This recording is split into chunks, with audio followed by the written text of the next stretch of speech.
Welcome to my presentation, Critical Thinking Exercise Groups by Aubrey Young-Escobedo. So getting started, what psychological risks are associated with group membership? So there are several psychological risks to consider that are associated with group membership. I've identified a few. The first being comorbidity. If a group is addressing a specific topic such as anxiety, but the patient has both anxiety and schizophrenia, not all the client's needs may be properly addressed, nor may it benefit other group members to have the client there if these things if their diagnoses clash, or they may receive some kind of conflicting information. Another thing to consider is relationship skills and codependency. Some clients don't possess good relationship skills and can become codependent very quickly. So if they're put in a group, sometimes it can worsen the client's mental state if they create bad relationships or very codependent relationships with other folks in the group. How can these risks be minimized? Comorbidity can be minimized by provider collaboration. So, therapist that's helping the person individually, working with the person in the group, or doctor working with the therapist that's running the group. Just passing along that information, making sure we're assessing, is this client a good fit? Group, group assessment, client assessment, and then if the client is not in individual counseling, sometimes, in the example of anxiety, a client who has anxiety and schizophrenia, addressing the schizophrenia and the anxiety in individual counseling and then having them in group as a benefit and allowing them to have the individual space to address those things. So poor relationship skills can be minimized by individual counseling can sometimes help with that.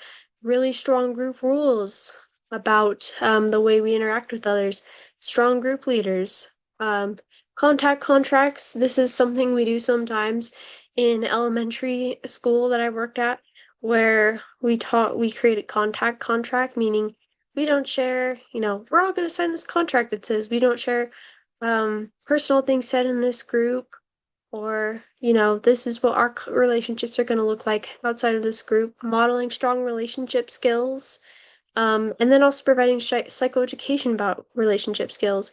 Codependency is very similar, right? Can be minimized by, again, provider collaboration, separating codependent clients by changing their seatings or not letting them do activities together, psychoeducation, individual therapy. Those contact contracts might be more applicable to people who have codependency tendencies, and then group rules. So, what member behavior would you find most challenging as a leader and why? I think for me, disrespect towards others can be really hard to balance validating a client and also calling out their inappropriate behavior. If a client is like, well, I really hate this other person in group because they said horrible things about me and I think that they should they're just a horrible person. They can't learn anything. You do need to validate, wow, that person said something to you that was really difficult. That must have been very hard to hear. But then also, like, being like, but also don't say mean things about that person. It can be a balance of validating one of their frustrations with this person in group, but also not like saying it's okay to call someone stupid can be tough. Codependency, it can be hard to separate clients who become codependent, especially if they're at the group for support. It can be hard to be like, yeah, you should go to this support group. And then they become codependent and be like, actually, you shouldn't be that supportive. It can send mixed messages. And it can be hard to balance that. And then just lack of participation. If I had a group in my bachelor's practicum where I was assigned to do a psychoeducation on like supplements and how they can help. I don't know, I was just given the information and no one wanted to attend or participate, so it was really hard to get people engaged and I had to get very creative in how to make science and supplements exciting because I couldn't deviate from the course material that I was given. Okay. Um, so how do you influence the group with the way that you lead? So, disrespect towards other members. This could lead the group to needing a very structured system in which comments are made, um, including pre-planned intervention the group is aware of if it happens. So, if you find that a lot of people are disrespecting each other in group, say it's state hospital setting or a court mandated setting, um, just making sure that there's a way to be like, hey, if you are free in this group to share how you feel. However, we need to use I statements. And if we don't, then this might happen. And that can be harder to do with adults. With kids, like, if when a kid is being disrespectful, I might to the kid next to him give him some tokens and say, "Thank you so much for being respectful in the way that you speak," to the child that did speak respectfully. So, codependency, if this happens, um, yeah, we may have to address in the group the topic of codependency and con and rules for contact inside and outside of group. Lack of participation, this may need more one-on-one intervention with that individual, or simply a more interactive group system. Sometimes you're given very, like, you have to stick to this material and you have to find creative ways to make it engaging instead of just reading off paper, because that is just not doesn't work most of the time. And reward system. Kids in elementary school, we have little tokens we give them if they are participating well. We never take them away. And we try to focus on the positive, but if they do well in group, then they can get a little prize. Working and non-working. So what are the significant differences between a working and non-working group? Working groups to me are safe, open environments in which group members give both validation and feedback. Non-working groups are non-safe spaces that lack trust, direction, validation, feedback provided for each member. So a group doesn't have to have allow a space for feedback for everyone, but I think if some people are at least open to feedback and change, like most members are at the end of the group, I think that's good, and not and having less of that can become an echo chamber. Um, Between a working and non-working group member, a working group member understands confidentiality, follows most of the group rules, just because not everyone's gonna perfectly follow it all of the time, but if they're able to follow it most of the time, if not all of it, I think that is great. And then actively participates.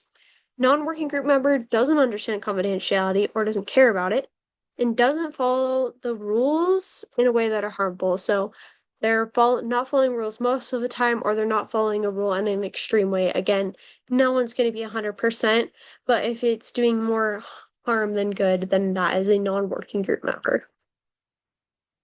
What assessment techniques might be used at the beginning and end of a group? So one assessment tool I saw in our book, it's called the follow-up self-inventory for the group evaluator. It kind of it forces you to take a look at, okay, what is actually going on here, and how can I, as a group leader, improve by looking at, what research has shown to be effective. So that could be a really good one to do with yourself at the beginning of the group and the end of a group. One that we use a lot of times in the elementary school at my practicum right now is the CORS assessment, which is just like a very simple Likert skills. It says, how are things going in family, in school, right now? And then one at the very bottom for the end of group. So that can be a great way to implement assess. Sometimes we do it at the beginning and end of group. to see how did you feel at the beginning of group and how do you feel afterwards. So how can um, evaluation design be research evaluation be implemented in group design? So again, creating a group pre-post evaluation, have clients, students fill out at the beginning of group how they're feeling about certain topics, and then at the end, how they're feeling about those topics now. Um, Evaluate after each group, again, using a course assessment and Likert scales is very effective, especially if you're working with kids like I want to, and like I am. And then have evaluation be part of the group. At the very end, it's totally okay to be like, so what feedback do you guys have for me? Right? Creating that as an expectation that this is an open and safe place to bring evaluation to the table. So, what do you think about combining research and practice into group work? Research and practice can go well together in group work.